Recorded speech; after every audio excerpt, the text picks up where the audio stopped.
The winter sun was already fading when Hannah Carter knocked on the tall, wrought iron gates of the sprawling white mansion. She was holding a small envelope. Her last hope. She wasn't here for charity.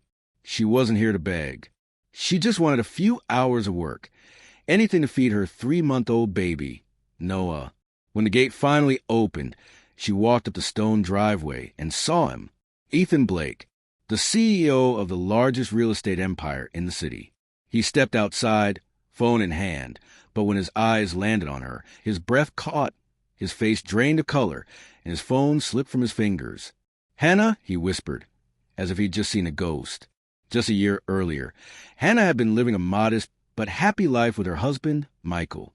They had dreams of starting a small cafe together, but those dreams shattered when Michael died in a sudden car accident, leaving Hannah pregnant and alone.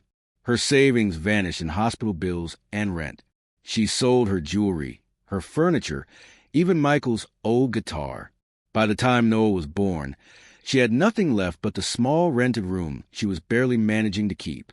She went door to door in her neighborhood, asking for any odd jobs, cleaning, laundry, even moving boxes. People turned her away, saying they already had help or couldn't pay. One cold morning, Mrs. Parker, the elderly woman who lived across the street, told her about a place, the Blake Estate. They always need gardeners and seasonal help. It pays well, Mrs. Parker said. Hannah had never been near that part of the city, but with her baby crying from hunger, she decided to try. The mansion was enormous. White pillars, marble steps, perfectly trimmed hedges. Hannah felt small and out of place.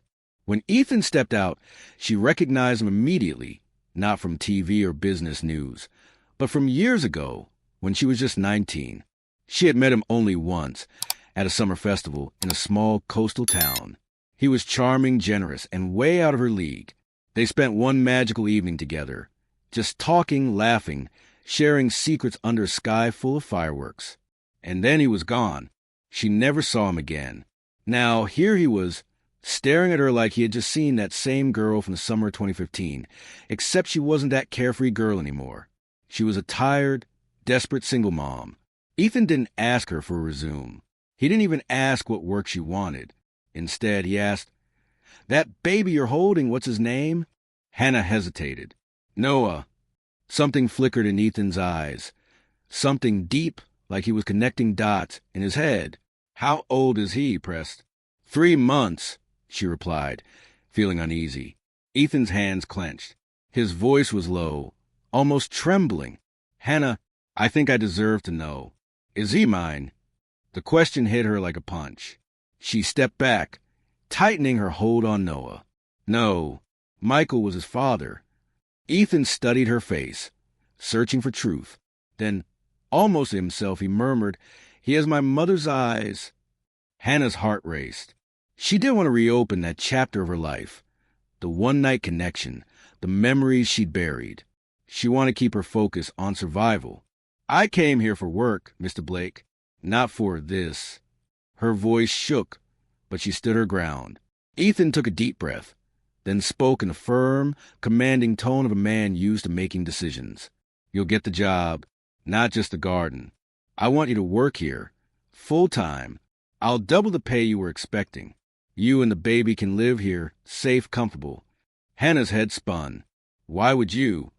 "Because," he said quietly, "whether Noah is mine or not, I let you walk away once before. I'm not making that mistake again." She wanted to refuse, but the image of Noah crying from hunger made her pause. Finally, she nodded just once. As she followed him inside, Hannah couldn't shake the feeling that her life had just taken a turn she couldn't undo. Ethan Blake had secrets, and now, whether she liked it or not, she was part of them.